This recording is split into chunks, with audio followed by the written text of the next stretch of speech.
Vamos a hablar ahora sobre la clasificación cualitativa y cuantitativa de la fiebre, toda vez que ya hablamos de los diferentes mecanismos de regulación del calor y de la fisiopatología de la fiebre. Bien, de acuerdo a su comportamiento tenemos nosotros diferentes tipos de fiebres. Esta es la clasificación cualitativa. En primer lugar tenemos las fiebres continuas. Las fiebres continuas son aquellas fiebres que se elevan en donde la temperatura, veamos en esta gráfica, aquí abajo está el tiempo que transcurre y acá en la línea vertical, que no me acuerdo si son las abscisas o las ordenadas, están los grados centígrados. ¿Sí? Partimos del punto normal y vean cómo asciende la temperatura. ¿Sí? A las 4 horas está en 38 grados y a las 8 horas, ¿sí? A las 8 horas de haber iniciado el proceso febril, ya está en 40 grados y medios aproximadamente. La fiebre en sí, como lo mencionaba o como se mencionaba en la narración del video que vimos anteriormente, la fiebre tiene etapas y la primera etapa es la etapa de inicio, así se le llama. La etapa de inicio es cuando la fiebre rebasa el umbral de los 37 grados, ¿okay? Y llega a un acme, o se le llama también fastigium. Un acme o fastigium. Ese es el punto más alto, ¿sí? Ese es el punto que el hipotálamo, descompensado por la acción del AMP cíclico y la prostaglandina E2, fijó ahora como normal. A este punto más alto se le llama acme y cuando llega al punto más alto decimos que la fiebre está en un periodo de estado. Así como las enfermedades, ¿se acuerdan? Las enfermedades biológicas tienen un periodo de estado. Este se llama periodo de inicio y crecimiento.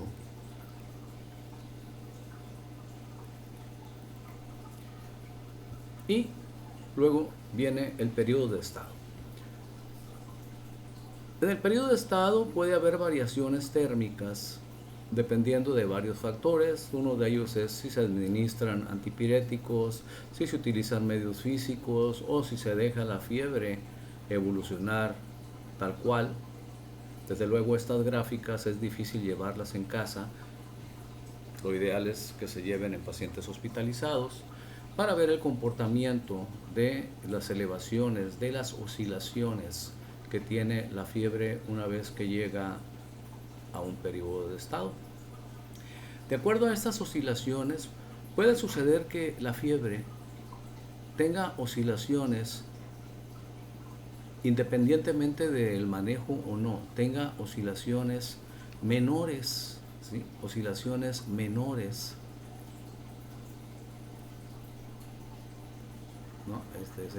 Este no es el signo de menores, el signo de menores, este lo había puesto al revés, ¿sí? Menores de 1 grado centígrado. Si las oscilaciones, como vemos aquí, son menores de 1 grado centígrado, vean, de 40.5 bajó a 39.8, luego subió a 40.1, luego descendió a 39.5, luego subió a través del tiempo, ¿no? Del tiempo que va transcurriendo. Y pues, cada vez que le toman la temperatura al paciente. Las oscilaciones son de menos de 1 grado centígrado. A estas fiebres se les llama fiebres continuas. ¿Okay? Fiebres continuas. Y fíjense cómo en estas fiebres continuas, esa oscilación de menos de 1 grado centígrado hace que la temperatura nunca, durante su presentación de la fiebre, no regresa a lo normal, sino que es una fiebre persistente. Estas fiebres son peligrosas, se presentan en la fiebre tifoidea, en algunas neumonías, sobre todo la neumonía neumocóxica, en algunas clases de meningitis, ¿sí? Entonces, estas fiebres continuas, como lo dice aquí, las oscilaciones son menores de 1 grado centígrado. Y le llamamos oscilaciones a estas variaciones térmicas, ya sea que lleguen a lo normal o no, que en este caso de las fiebres continuas no llegan. Tenemos las fiebres remitentes. Como lo dice el texto, las fiebres remitentes, las oscilaciones son mayores, oscilaciones de 1 a 3 grados centígrados, pero sin llegar en ningún momento a lo normal, es decir, tampoco regresan a lo normal. Fiebre remitente, como se da en algunos padecimientos pulmonares como las bronconeumonías. Vean ustedes la gráfica, aquí abajo está cuando empezó, a las 2 horas, a las 4, a las 8. Imagínense que esto son las tomas de la temperatura que se le hacen al paciente a las 2 horas, a las 4 horas o las 8 horas de que inició. Aquí, al cruzar el umbral de los 37 grados, ya tenemos, les decía, la primera etapa de la fiebre, que es la etapa de inicio y crecimiento, que en esta etapa de inicio y crecimiento es donde encontramos nosotros semiológicamente, sintomatológicamente, los escalofríos. Es cuando empieza la descompensación de la que se hablaba en el video que vimos previamente. Es cuando la prostaglandina E2 y el AMP cíclico están actuando ya a nivel de hipotálamo, generando ese aumento de producción de calor y esa disminución de pérdida de calor. Hay una vasoconstricción periférica, hay una vasodilatación central, y entonces, sobre todo la vasoconstricción periférica, genera los escalofríos. A pesar de que la temperatura va aumentando, el paciente presenta escalofríos. Aquí llega a este punto más alto, este es el acné o fastigium, como anotamos en la otra, y vean las oscilaciones, vean cómo son oscilaciones que fluctúan entre 1 y 3 grados. Cada vez que esta temperatura llega a un punto elevado, es otro acné. Aquí, por ejemplo, es un acné, este es otro acné, este es otro acné, este es otro acné. Pero noten algo, en esta fiebre remitente,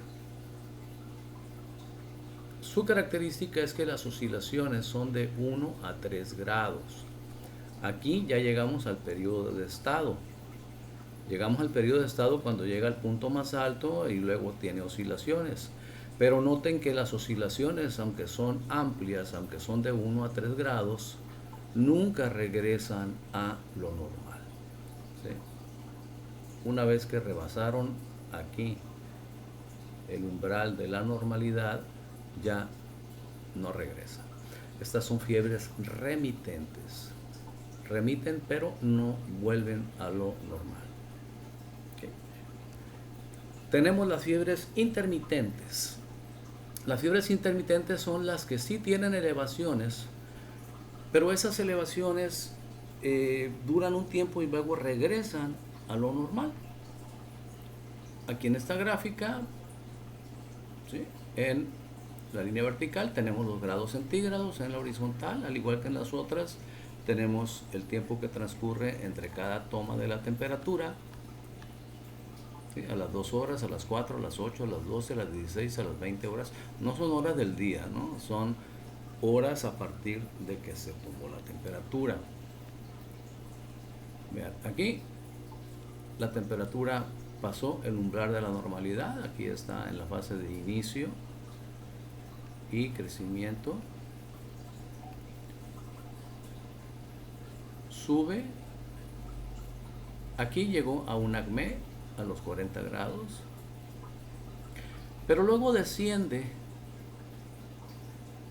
Y vean, descendió hasta 36.9, es decir, volvió a lo normal y luego volvió a ascender, luego volvió a descender hasta lo normal, luego volvió a subir otra vez descendió, otra vez subió. Cada elevación, cada pico de estos es un acme. ¿Ok? La fase de inicio es cuando por primera vez, inicio y crecimiento es cuando por primera vez rebasó el umbral de la normalidad. ¿Ok? Aquí volvió a lo normal. En el momento en que rebasa el umbral de la normalidad, decimos que otra vez está, pues ya no en un inicio, sino en una recurrencia. Acuérdense, cuando hablamos de las enfermedades, de la historia natural de las enfermedades, ¿sí? Lo que es una recurrencia es de que de la latencia vuelve a periodo de estado. Entonces aquí hay una recurrencia de la fiebre y vuelve al acme. Decimos que está en periodo de estado cuando la temperatura está elevada y llega ya a un punto más alto, ¿no? Es decir, todos estos acmes nos señalan que la fiebre está en periodo de estado. Si baja a lo normal, está en remisión. Y si vuelve a subir, está en recurrencia. Así de fácil como en las enfermedades. Ahora bien, esta fiebre de las enfermedades biológicas, ahora bien, estas fiebres intermitentes pueden ser cotidianas, pueden ser terciarias o tercianas, o pueden ser cuartanas. Es decir, esas oscilaciones en donde la temperatura sube, hay fiebre y luego desciende hasta lo normal y luego vuelve a elevarse y luego vuelve a descender. Puede ser que estas oscilaciones se presenten varias veces el mismo día, como el caso que tenemos aquí. ¿Okay? Vean, acá llegamos a las 24 horas y vean cómo a las 24 horas ya en 2 ocasiones sucedió.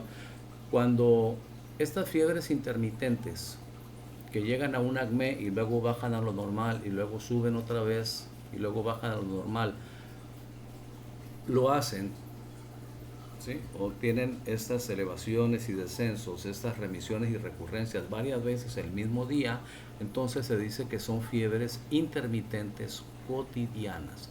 Acuérdense que cotidiano significa diario.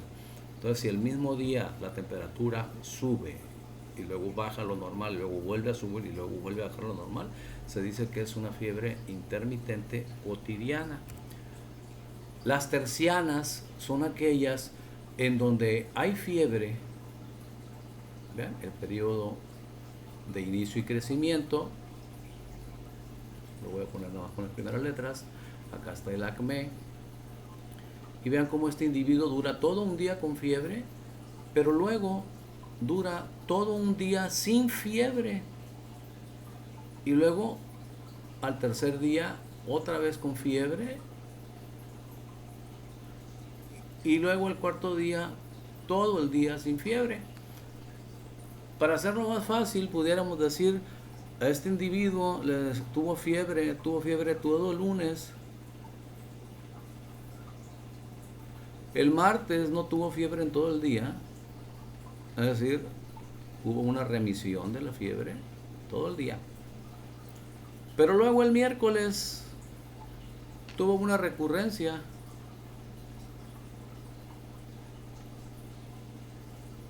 Aquí está otro acme.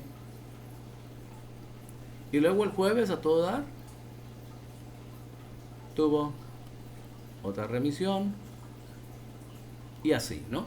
Así, mientras que no se le dé un tratamiento, desde luego, para lo que está generando esta fiebre. Este tipo de fiebres, muchachos, son frecuentes en la malaria, el paludismo. Y todo está en base al ciclo biológico y al ciclo sexual de el Plasmodium, ¿sí? El Plasmodium, que es el parásito que produce la malaria y el paludismo, Plasmodium, que hay varios tipos, ¿no? Está el Vivax, está el Ovale, está el Falciparum, está el Malaria. Son diferentes cepas de Plasmodium. que nos dan la enfermedad del paludismo o malaria y nos generan cuadros de este tipo, ¿sí? Con este comportamiento, fiebres intermitentes, tercianas o pueden ser cuartanas. Esta es terciana. ¿Por qué terciana? Porque dura todo un día sin fiebre y luego, todo un día con fiebre y luego todo un día sin fiebre y así, ¿no? Hasta que pues se le da el tratamiento específico ya para el paludismo, con lo que no nos vamos a meter. Y pues una vez que se logra erradicar al agente etiológico, al agente morboso eficiente, pues ya la fiebre cederá y remitirá definitivamente. Vean las fiebres intermitentes cuartanas. También en el paludismo se puede ver esto, es un día con fiebre y 2 días sin fiebre. Un día con fiebre, 2 días sin fiebre. Un día con fiebre, 2 días sin fiebre. Imagínense ustedes que el lunes tuvo fiebre, pero martes y miércoles no tuvo fiebre, luego el jueves sí tuvo fiebre, pero el viernes y el sábado no, y luego el domingo otra vez fiebre. ¿Okay? Ese es el comportamiento. Un día con fiebre, 2 días sin fiebre, un día con fiebre, 2 días sin fiebre, un día. Por eso se llaman cuartanas, porque tiene fiebre cada 4 días. ¿Sí? Es decir, tuvo fiebre el lunes y luego ya no volvió a tener fiebre hasta el jueves. ¿Okay? Y aquí dice abajo, precisamente en la línea horizontal, primer día, segundo día, tercer día, cuarto día. ¿Okay? Un día con fiebre, 2 días sin fiebre, un día con fiebre, 2 días sin fiebre. Igual tiene su periodo de inicio y crecimiento, igual tiene su acné, igual tiene sus remisiones, sus recurrencias. Entonces, mientras sean fiebres, ya sean cotidianas, tercianas o cuartanas, mientras encontremos el dato de que se eleva la temperatura, tiene un periodo de inicio y evolución, con escalofríos, con lasitud, con todo lo que implica el síndrome febril, llega a un acné, pero luego hay una remisión, es decir, la fiebre baja hasta lo normal, y ya sea que se mantenga ahí por unas cuantas horas o por todo un día o por 2 días, entonces estamos hablando de fiebres intermitentes, ya sean cotidianas, ¿sí? Ya sean tercianas o cuartanas. Las cotidianas, pues las causas generalmente son infecciones virales o son infecciones bacterianas, pero ya cuando tenemos esta peculiaridad de fiebres tercianas o cuartanas, lo primero que debemos de pensar es en una infección parasitaria por Plasmodium. Hay pruebas muy específicas de laboratorio que se hacen en sangre para verificar si hay Plasmodium en sangre o no. Y la causa de estas fiebres es que cuando el Plasmodium se reproduce, es cuando se liberan las citoquinas, que viene toda la cascada que ya vimos hasta llegar al AMP cíclico. Mientras no se reproduce, no pasa nada, se reproduce dentro del eritrocito el Plasmodium, y hay ocasiones que se reproduce cada tercer día o se reproduce cada 4 días, y dependiendo con qué frecuencia se reproduzca, es la frecuencia con que se desencadena la cascada de citoquinas, y viene lo que ya vimos de las interleuquinas 1, 6, el factor de necrosis tumoral, etcétera, ya sea cada tercer día o cada 4 días, dependiendo del ciclo reproductivo del Plasmodium. Tenemos las fiebres écticas o fiebres en agujas o en dientes de tiburón. Vean ustedes las características, tienen elevaciones y descensos muy bruscos y muy aparatosos. Vean cuántos acmés tiene esta fiebre en 48 horas. Es decir, desde que inició con la fiebre en el transcurso de 2 días tuvo 1, 2, 3, 4, 5, 6 acmés o fastigium, y tuvo varias remisiones y tuvo varias recurrencias. Por la gráfica que nos da esta fiebre, más que por el tiempo en que se presentan los picos febriles, por la gráfica que nos da se le llama fiebre éctica o en agujas. Bueno, acá lo dice. Este tipo de fiebre los vemos en la tuberculosis pulmonar y los vemos también en las septicemias. Las sepsis o septicemias. Una sepsis es una infección generalizada.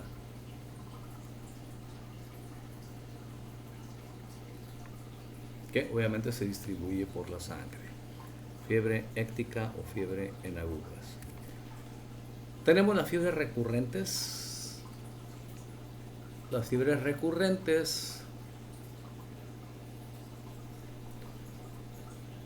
son muy curiosas porque son fiebres que duran varios días seguidos y de repente se quitan y el paciente dura varios días sin fiebres.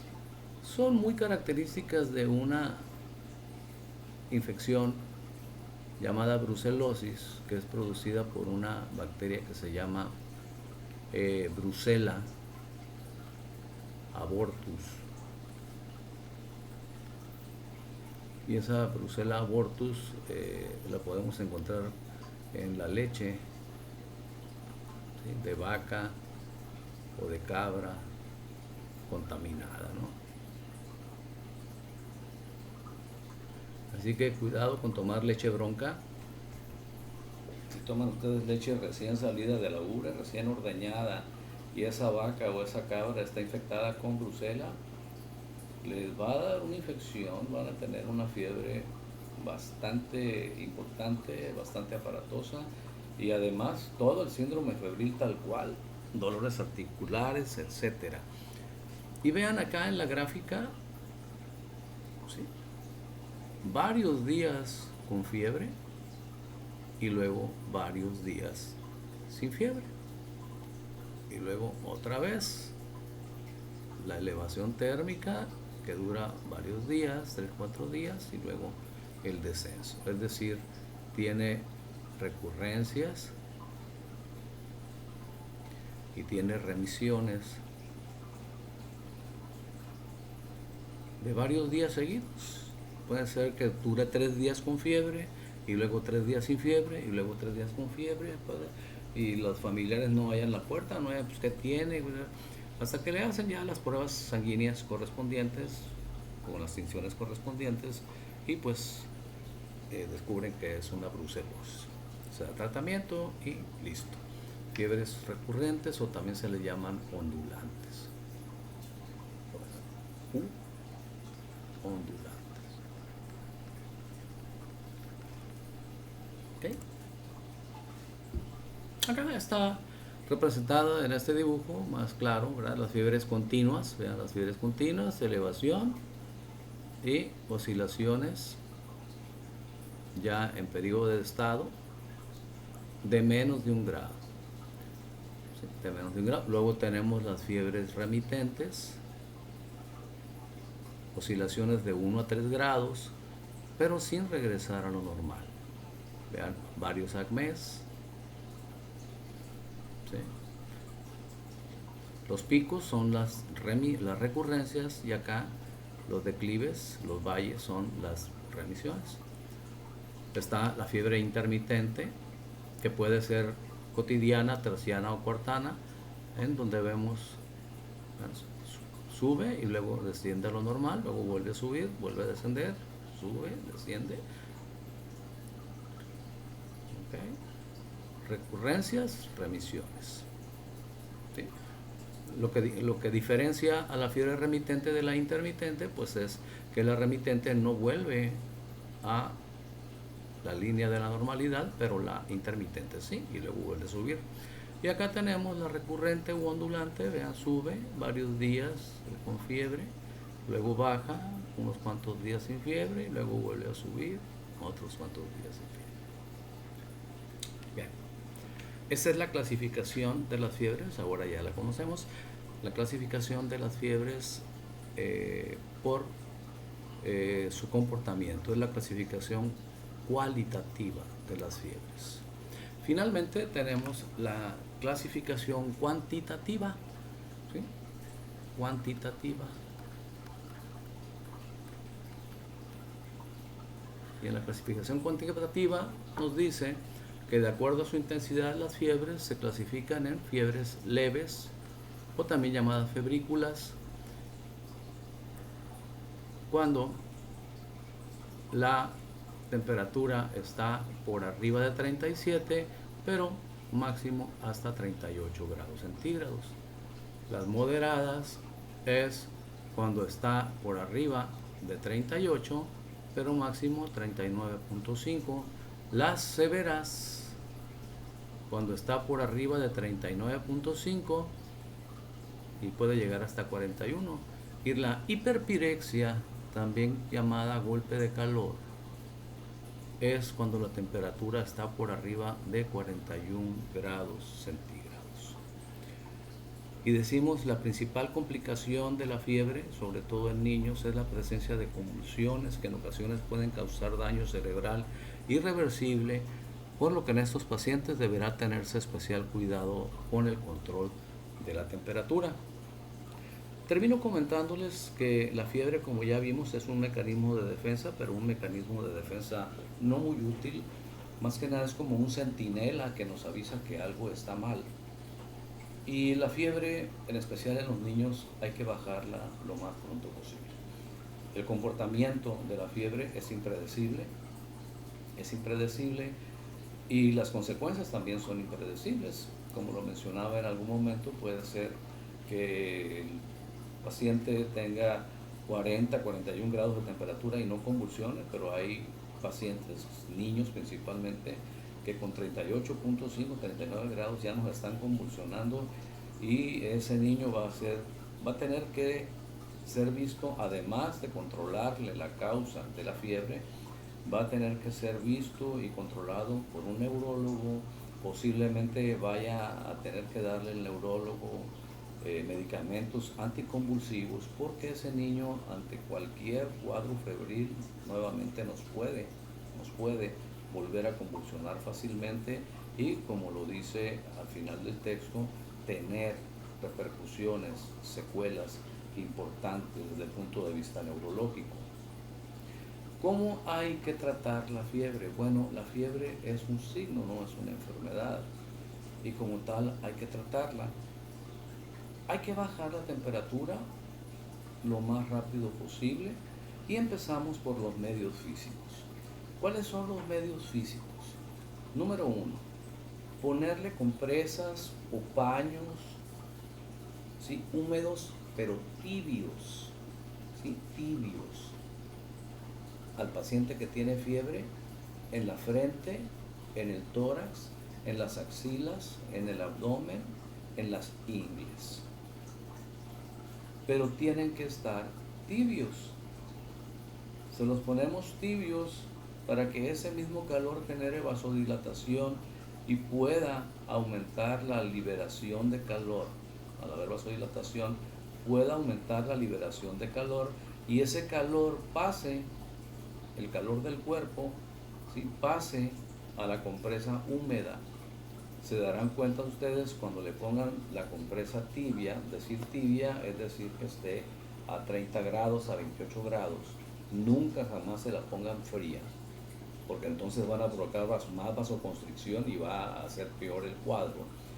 Se pone la compresa tibia, húmeda, ¿sí?, mojada, o sea, hay que exprimirla, ponerla húmeda, pero es que no chorree, en los sitios donde les comenté, y se la dejan ahí 5 o 10 minutos, se la quitan y van a darse cuenta de que la compresa va a estar caliente.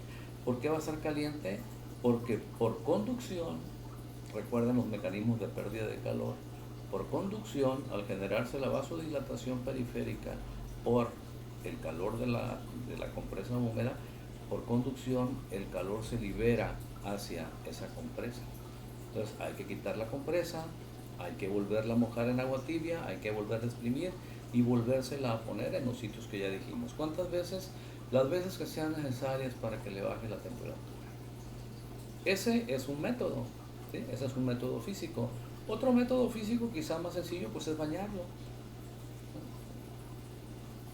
Si no es un bebé, si es un niño, ya pues, no sé, de 5 años para adelante, pues sencillamente lo metemos a bañar con agua tibia. No lo vayan a meter a bañar con agua fría porque lo van a matar. ¿Sí? Con agua tibia. Agua que esté a 30, 32 grados. ¿Sí? Lo meten a bañar. Va a estar llorando, va a patalear, ¿verdad? Pero conforme el agua vaya cayendo en su cuerpo y también por conducción arrastre el calor, se va a ir sintiendo mejor. ¿Cuánto tiempo lo vamos a dejar ahí? El tiempo que sea necesario para que le baje la temperatura. Igual cuánto tiempo le vamos a estar colocando las compresas, el tiempo que sea necesario para que le baje la temperatura a rangos de normalidad. Cuando se trata de bebés, hay que bañarlos también y pues los podemos bañar en una tina, ¿sí? O en una bañadera de bebé con agua tibiecita, insisto, no, nunca con agua fría, agua tibia, y le damos baños de esponja, ¿no? Lo metemos a bañar, le damos sus bañitos de esponja, agarramos la esponja y le damos un juguetito o algo para que se entretenga y no llore o no llore mucho, y con la esponjita, sin jabón, ¿sí? No lo estamos bañando para asearlo, lo estamos bañando para bajarle la temperatura. ¿Sí? Con la esponjita agarramos y lo ponemos en la cabeza, que le escurra. Lo que queremos es que esa agua, por conducción, se lleve el calor. Y de cuando en cuando le tomamos la temperatura para ver cómo la siente. ¿Okay? Baños de esponja. Ahora bien, cuando la temperatura ya es severa, es decir, cuando ya el niño, el paciente, o sea adulto, o sea, ya tiene una temperatura de más de 39.5 grados, la sugerencia en lo personal, y creo que muchos médicos están de acuerdo conmigo, váyanse directamente a los AINES, ¿sí? A los antiinflamatorios no esteroideos que bloquean a la ciclooxigenasa 2 y de esta manera bloquean la producción de prostaglandina, de la prostaglandina E2, y de esta manera evitan que haya una descompensación en el hipotálamo, y si acaso la hay, la restauran, ¿sí? Es decir, la arreglan. ¿Sí? Medicamentos, hay diferentes tipos de antiinflamatorios no esteroideos, y hay medicamentos incluso que no son antiinflamatorios no esteroideos, pero que tienen efecto a nivel central, como es el paracetamol, el tan famoso, tan mencionado, y por lo que se nos critica mucho los médicos, que para todo da un paracetamol, pero es un medicamento maravilloso, sobre todo como analgésico y como antipirético. ¿Sí? Y de los antiinflamatorios no esteroideos, pues hay varios: el nimesulide, el ibuprofeno, el diclofenaco, el sulindaco, entre otros, que también tienen efecto antipirético, ¿no? La indometacina, que podemos dárselos a los pacientes, nada más que hay que tener cuidado porque irritan mucho el estómago, y pueden tener, a la larga, si se dan por mucho tiempo, pues pueden tener efectos, incluso efectos nefrotóxicos, es decir, afectar al riñón, pero esto es ya cuando es en pacientes que tienen antecedentes de problemas renales, ¿no? O cuando se los da a uno por mucho tiempo, que por lo regular, como la fiebre dijimos es un signo, es parte de un diagnóstico sindromático, pues tenemos que buscar el diagnóstico nosológico y el diagnóstico etiológico para dar un tratamiento. Y bueno, sabemos que los antipiréticos, los medicamentos que bajan la fiebre, son paliativos, ¿no? Es decir, van a bajar la temperatura, pero no están combatiendo el problema de raíz. ¿Sí? Todos los antipiréticos, sean AINES o no AINES, son medicamentos paliativos para bajar la temperatura, pero hay que asociarlo con el tratamiento curativo, que es el que va a atacar directamente a la causa. Bien, con esto, muchachos, terminamos el tema de termometría. En su cubículo seguramente lo van a practicar y bueno, les agradezco la atención. Nos vemos en las siguientes clases, en las siguientes sesiones semanales y bueno, que estén bien. Buenas noches.